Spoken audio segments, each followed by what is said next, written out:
Now it's time to turn back the clock way back to 1927. That's when Calvin Coolidge was President of the United States, and a company named Centaur was building farm and garden tractors. And Jimmy Deakins, you've got a Centaur tractor from way back when. Tell us about it.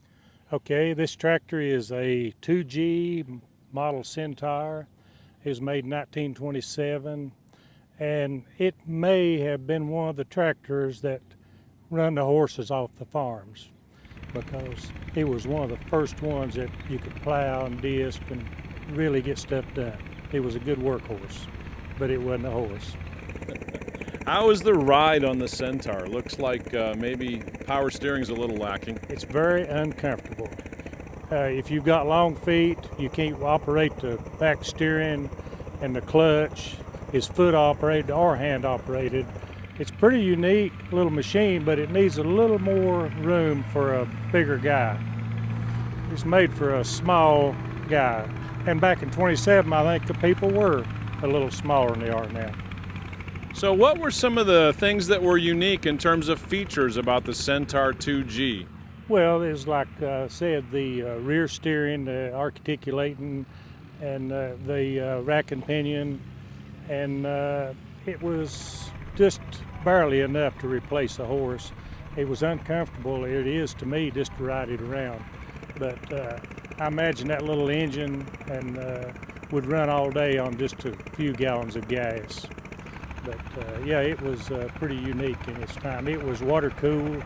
Most of the small tractors like that were still air cooled. So tell us a little bit about the engine on this Centaur tractor. Okay, it's a two-cylinder Leroy, and I rebuilt the engine, and there were some parts missing, and then I had to make a few parts, but overall it was pretty good shape.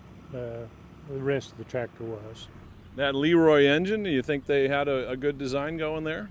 Yes, I think they did, and I think actually Leroy bought the Centaur company out later. They actually put a four-cylinder in, I think, later. And it's just two cylinders right now? Yes. And how much horsepower you think? 10 horsepower. 10 horsepower. I think they called it the 6 to 10. It's according to where you had the throttle set. And you've got a big bunch of garden tractors you're parked next to here at this show in Gray, Tennessee. What do people say when they go along and see an Oliver and a Massey and a Cub Cadet and all that, and then along comes the Centaur? Well, everybody's really looking at it, and it's different. And that's what I've always tried to do, is get stuff that was different. And this one was a real hard to find parts for. Well, there was no parts. If I didn't have it, I had to make it. But the tractor is pretty well complete now. Now, we've seen you drive a big County 6 that you've got in your collection and drive a Centaur. Compare for us a little bit what it's like to sit up on that County 6 versus sitting down on this Centaur. There's no comparison. One front wheel could run over this thing and never know it. It's a difference. And we've come a long way with tractors. Even since the County 6, the new tractors, they're so much better that you just leave the old stuff in the barn. Well, we're glad you didn't leave the Centaur in the barn. Thanks for sharing the story of this great tractor. Okay, thank you. Jimmy Deakins from right here in Tennessee. He's got a 1927 Centaur 2G. He's all about preserving the history of farm and garden tractors.